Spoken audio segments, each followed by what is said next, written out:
Hoy día vamos a ver el tema de cefaleas, en este caso migraña, como parte de la clase teórica.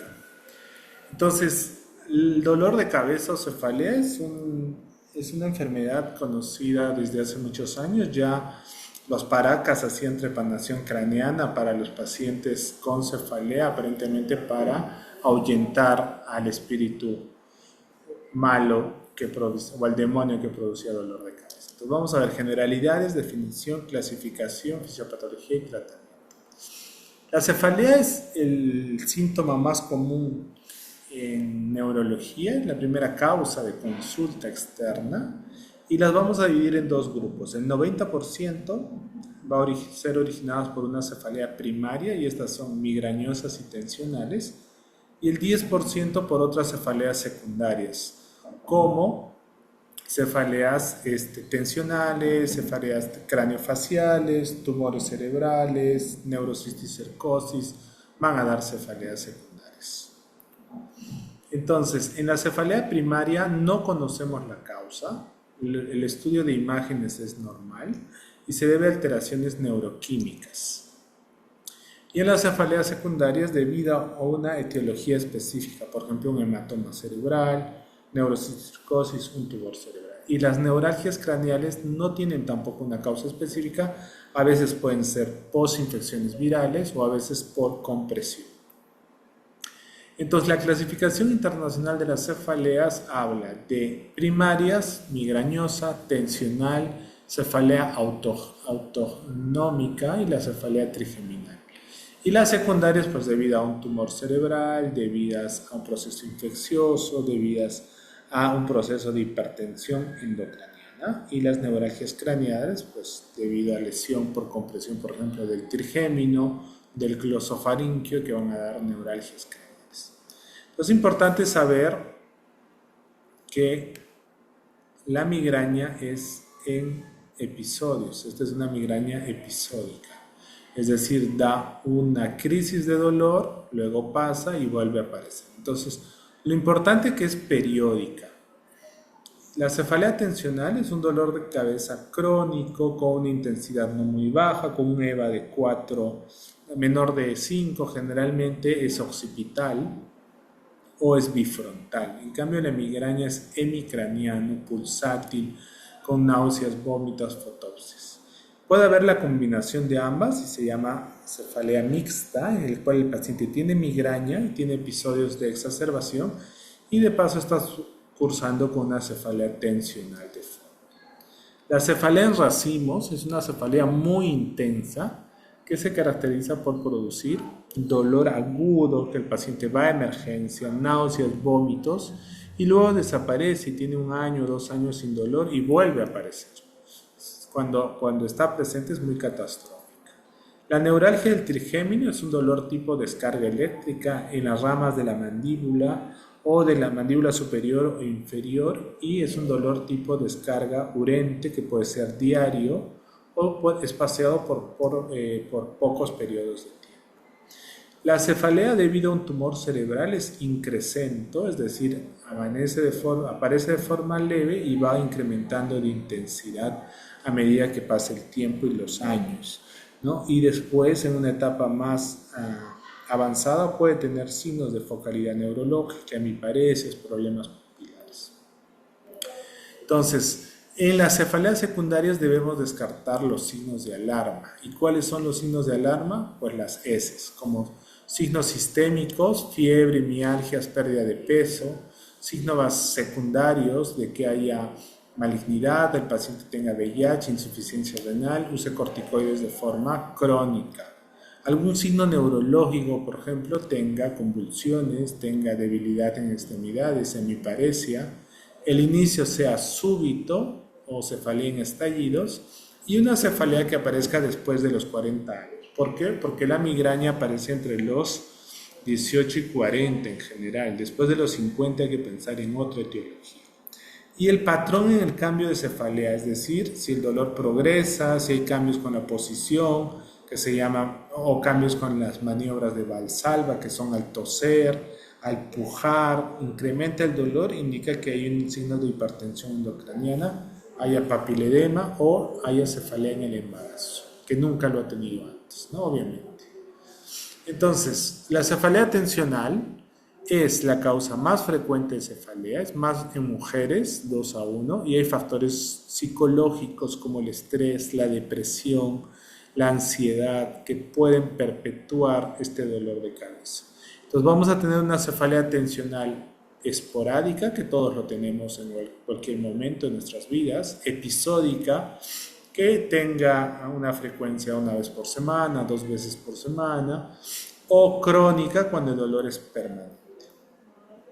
Las cefaleas primarias, entonces, siempre debemos descartar una lesión estructural. Entonces se pide una tomografía o, si lo podemos hacer, una resonancia magnética para descartar, porque sabemos que en las cefaleas primarias no hay nada en el cerebro y no quiere decir que el paciente no tenga dolor, porque es por cambios bioquímicos. Y la dividimos en cefalea episódica, si la frecuencia es de menos de 15 episodios al mes, o una cefalea crónica de más de 15 días de dolor al mes. Y esta crónica todavía de corta duración, menos de 4 horas, o de larga duración, más de 4 horas. Entonces vamos a tener una cefalea crónica diaria dividida en una migraña crónica, en una cefalea tensional crónica, en una cefalea persistente diaria o en una hemicrania continua. Ahora sí, hablemos de migraña, que es el tema central de esta presentación. Y desde el 2018, la migraña tiene otra definición. Es un trastorno cerebral caracterizado por un fenómeno de hiperexcitabilidad neuronal en pacientes genéticamente susceptibles, capaz de activar el sistema trigémino vascular, generando consecuencias médicas y biosociales. Parece un enredo, pero ahora lo entendemos. Entonces, igual que la cefalea tensional, esta se divide por la frecuencia y tenemos baja frecuencia de 0 a 9 ataques al mes, alta frecuencia de 10 a 14 ataques al mes y crónica más de 15 ataques. Y también podemos dividirle más de 4 horas diarias o menos de 4 horas diarias de dolor de cabeza. Entonces, en el mundo, pues es la tercera causa de discapacidad, la tercera causa de discapacidad, hay la causa de ausentismo laboral, económico también, porque es un problema global. Entonces, en números, la migraña produce muchas alteraciones económicas en los trabajos y en cuanto al uso de medicación y consultas médicas. Si hablamos de prevalencia en el mundo, pues la prevalencia es muy variada. En Perú no tenemos estudios específicos de cuál es la prevalencia. Tenemos aproximadamente 5.3, pero tenemos valores más altos en Europa, hasta 22, 24, por ejemplo, en Italia, 24.6. Entonces no hay un estándar de prevalencia. Varía, depende de muchos factores raciales, genéticos, etc. Lo que sí sabemos es la edad de presentación. Vemos en mujeres, que es en rojo, empieza desde los 10 años, con su pico mayor a los 30, 49 años y luego empieza a descender. Y en los hombres también, más o menos la presentación desde los 20 años hasta los 40 años, su pico máximo. Obviamente la frecuencia es más baja en varones que en mujeres. Y cuando le da al varón, pues el dolor es más incapacitante. En migraña crónica, pues la prevalencia es 1.8, 1.7, ¿no? Y más en mujeres también, desde los 19 hasta los 49 años, y en varones igual, pero con una prevalencia más baja de migraña crónica. Existen factores genéticos que condicionan que yo tenga migraña. Se ha identificado ya expresión de proteínas, variantes génicas y moléculas que alteran el metabolismo de este sistema trigémino vascular y van a originar migraña. Es así que tenemos migraña sin aura, 9 veces más riesgo de sufrir una migraña en familiares de primer grado, y migraña con aura hasta 4 veces más de sufrir una migraña con aura. Entonces, sí hay un patrón heredable y lo vemos en nuestras familias. Básicamente en mujeres, preguntamos a la paciente y dice su mamá tenía dolor de cabeza, las hermanas tienen dolor de cabeza, las tías tienen dolor de cabeza. Entonces hay un patrón hereditario importante. Entonces la migraña se divide en migraña sin aura y con aura. Y las auras pueden ser de tipo migrañosa, que son fotopsias, destellos de luces. También puede haber una migraña hemipléjica familiar, donde el paciente tiene debilidad en la mitad del cuerpo. O vacilar, que tiene mareos, inestabilidad para caminar de forma transitoria. En los niños, el dolor de cabeza se puede asociar o puede empezar con vómitos cíclicos, con migraña abdominal, que es dolor intenso de barriga y después empieza con dolor de cabeza, o con vértigo paroxístico. También hay una migraña retiniana donde el paciente tiene un destello de luz o puede no ver por pequeños segundos y después empieza el dolor de cabeza. Y las complicaciones pueden ser desde un estado migrañoso, es decir, un dolor persistente que dure más de 3 días y no mejora con ninguna medicación, hasta una aura persistente que puede simular un infarto cerebral, un infarto migrañoso o crisis tipo convulsivas debido a la migraña. Vamos a ver por qué. Entonces, para hacer el diagnóstico debo tener 2 de estos 3 síntomas principales. El paciente tenga náuseas, tenga discapacidad y tenga fotofobia. ¿Okay? Si tengo 2, tengo el 81% de probabilidad ya confirmado de diagnóstico de migraña. Y si tengo 3, el 93% de los casos ya tiene migraña. ¿Ok? Y después ya tiene la fonofobia, el dolor hemicraniano, moderado severo, el aura, etc. Pero los 3 síntomas principales son los que llaman la atención. Ahora veamos cuál es la fisiopatología. Pues la migraña, dentro de su definición, hemos visto que es un trastorno neurovascular por activación del sistema trigémino vascular. Esa es la definición. Trastorno vascular porque va a haber una vasodilatación y una vasoconstricción de los vasos de la arteria de la meninge. Y hiperexcitabilidad del sistema trigémino vascular, que es el trigémino que va hacia la cara, hacia el cuero cabelludo. Entonces, este es el sistema trigémino vascular. Vean acá que este es el nervio trigémino que nace de la protuberancia, el ganglio de Gasser y las terminaciones que van a las arterias y venas de la meninge. Entonces, esto va a producir una vasoconstricción o una vasodilatación, va a llegar el impulso hacia la parte del tálamo, del hipotálamo, de la corteza y es todo un circuito que se activa en una etapa de migraña. Entonces, hay fases de migraña.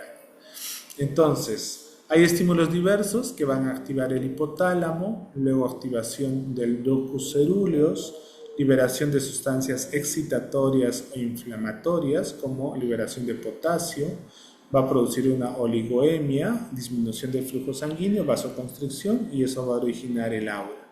O activa el sistema trigémino vascular donde va a haber liberación de prostaglandinas y una sustancia que es la más importante, pregunta de examen, el gen activador de la calcitonina, que va a producir vasodilatación, una inflamación y la fase de dolor. Entonces tenemos una fase de aura y una fase de dolor.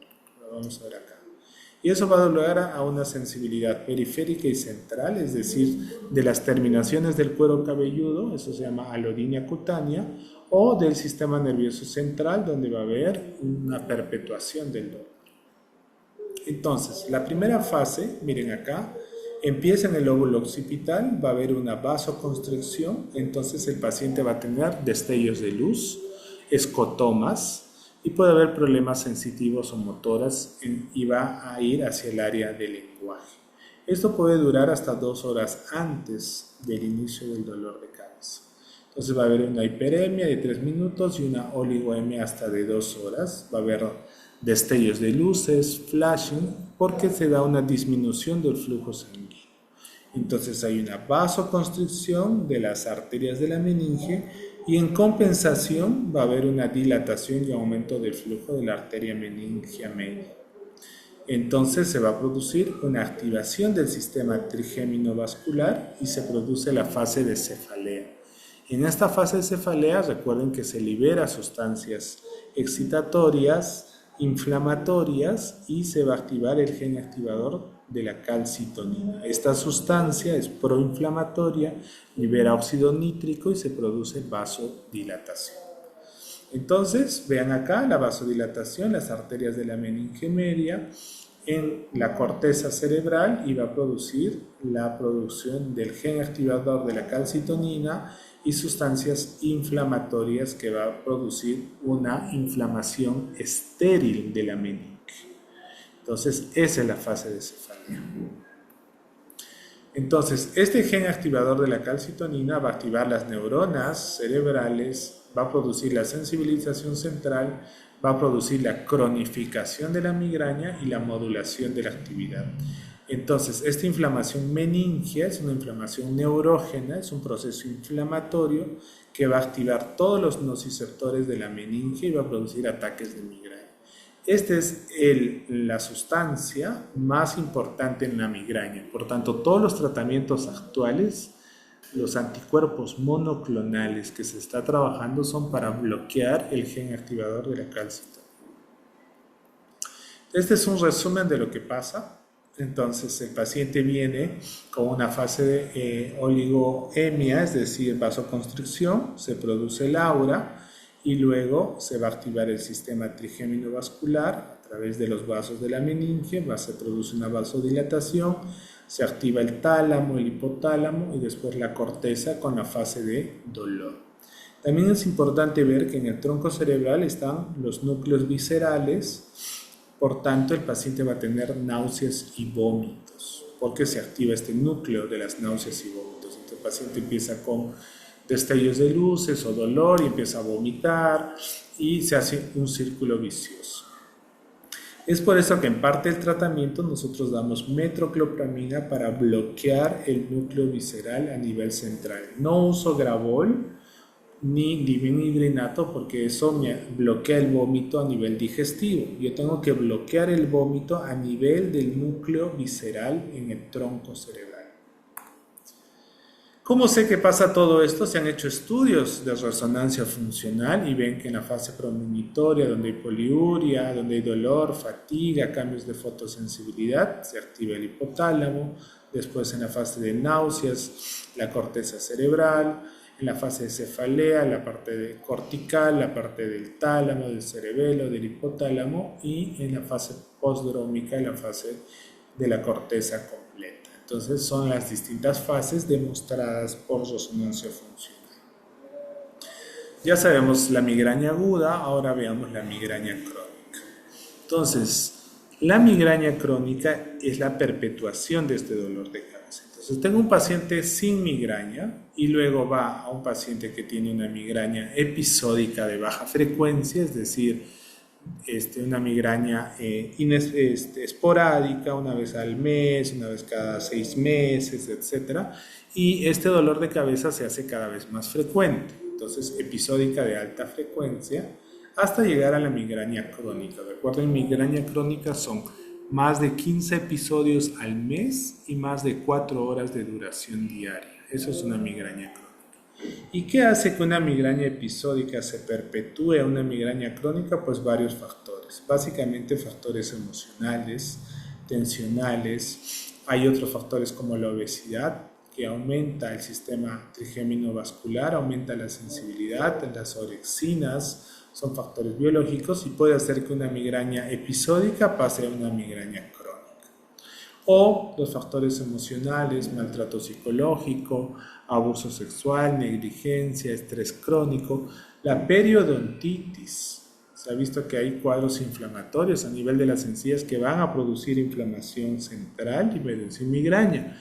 También la periodontitis recientemente se ha demostrado que produce Alzheimer porque hay inflamación directa, radicales libres. Y la alodinia cutánea es este dolor a nivel del cuero cabelludo que el paciente dice, me toco el cuero cabelludo y me duele, me peino y me duele. Eso indica de que la migraña se ha cronificado porque hay sensibilización de las terminaciones nerviosas del nervio trigémino, de este sistema trigémino vascular en cuero cabelludo. El abuso excesivo de analgésicos. Hay pacientes que se toman todos los días analgésicos porque viven con dolor. Entonces hay una migraña por abuso de analgésicos y hay una migraña en rebote. Y en ese caso debo dar corticoides o el exceso de cafeína. Se ha demostrado que la cafeína es muy bueno a dosis bajas, hasta 3 tazas al día.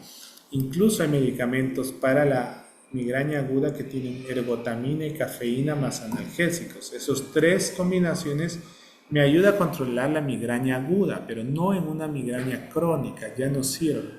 Hay gente que abusa y toma más de 5 o 6 tazas de café, eso va a producir el efecto contrario. Entonces ahora veamos el tratamiento. ¿Cuáles son los objetivos del tratamiento? Pues tenemos la fase aguda y vemos la sensibilización periférica. Podemos atacar la vasodilatación con inhibidor del receptor 5-HT. Y en la fase cerebral o en la fase de sensibilización central, pues medicamentos que modulen la transmisión del dolor a nivel del tronco cerebral y de las neuronas de la corteza. ¿Ok? Entonces son 2 etapas diferentes. Para la parte aguda debemos usar, si es crisis leve, los AINES, naproxeno, ibuprofeno, dexketoprofeno, aspirina, pero en dosis altas. Y en la crisis grave vamos a usar triptanes. ¿Okay? Son medicamentos específicos para bloquear la vasoconstricción y pueden originar vasodilatación. ¿Okay? Entonces tenemos almotriptán, eritriptán, naratriptán, sumatriptán, solmitriptán. En Perú tenemos almotriptán, naratriptán, sumatriptán, nada más, por vía oral. En otros países tenemos inhalatorio, tenemos en aerosoles que pueden actuar más rápido. Entonces, para etapa aguda, dosis altas de aspirina hasta 1000 miligramos, naproxeno 1000, ibuprofeno de 600 a 1200, diclofenaco 100, dexketoprofeno, que es un excelente analgésico, hasta 50. Y para triptanes en la etapa aguda, pues tenemos nasales, tenemos orales, ¿no? Y en el Perú tenemos estos 3. Y el tratamiento preventivo ya se basa en medicamentos que modulan el dolor a nivel del tronco cerebral y de la corteza. Entonces, ¿cuándo doy tratamiento preventivo? Cuando el paciente tiene una migraña crónica, es decir, más de 15 días de dolor y más de 4 horas de dolor al día, y esto sea discapacitante, no pueda trabajar, no puede hacer sus actividades de vida diaria. Entonces usamos medicamentos como antiepilépticos que modulen esta liberación del dolor, como valproato de sodio, topiramato, beta bloqueantes, propanolol, metoprolol, antidepresivos tricíclicos como amitriptilina, duales como venlafaxina. Son los más usados. ¿Okay? Entonces, en el mundo el que más se usa es topiramato, es un antiepiléptico que hay que usar dosis de 50 a 100 una vez al día. Valproato de sodio también, pero en dosis única. El problema son los efectos secundarios, y más en mujeres, pues puedo ver, si se embarazan puede producir malformaciones fetales, ovario poliquístico. Otros tratamientos, gabapentinoides, antidepresivos, fluoxetina, amitriptilina es el que más usamos para migrañas crónicas. Entonces, dependiendo si el paciente tiene síntomas ansiosos, no duerme, le voy a dar un antidepresivo que me va a ayudar como preventivo de migraña y mejorar su estado anímico y su crisis de ansiedad que desencadenan más dolor. ¿Cuánto tiempo voy a usar? Entre 3 a 6 meses de forma diaria. Esto no es para el dolor, esto es para evitar que el paciente tenga dolor o su frecuencia sea más espaciada. Si antes tenía 2 veces a la semana, con esto va a tener 1 vez al mes. Si antes tenía una intensidad 10 de días de dolor, ahora va a ser menos intenso y con un paracetamol podría controlar. ¿Ok? Recuerden que la migraña no cura. Entonces tenemos un tratamiento agudo que son AINES más triptanes y un tratamiento crónico que son los antiepilépticos, los gabapentinoides y los antidepresivos. Entonces, finalmente, ¿cómo es el algoritmo de tratamiento en la migraña? Debemos educar al paciente Debemos mejorar sus condiciones de sueño, de ansiedad, la obesidad, el estrés que puedan perpetuar esto, el sueño, el uso excesivo de cafeína, controlar el maltrato si es que hay psicológico, físico, en fin, y el uso excesivo de medicación. Cambiar los estilos de vida y empezamos por un preventivo. Topiramato de 50 a 100 podemos asociar a mitriptilina o podemos usar en pacientes que no sean más jóvenes propanolol, flunaricina. Por ejemplo, en niños la migraña aparece ya desde los 5 o 6 años de edad, entonces se usa mucho flunaricina en niños o valproato de sodio. Si no mejora y el paciente sigue teniendo crisis y esto es refractario, usamos toxina botulínica, que va muy bien. La toxina botulínica se coloca hasta 195 unidades, 32 puntos alrededor de la cabeza, el cuero cabelludo y cuello, y se usa en pacientes que no responden a dos de estos medicamentos preventivos. Usamos mucho ahora toxina botulínica y la respuesta es muy buena. Ya si no mejorara con toxina botulínica, pues el siguiente paso es usar anticuerpos monoclonales, todavía están en estudio. Galencumab es uno de ellos. Muy bien, preguntas.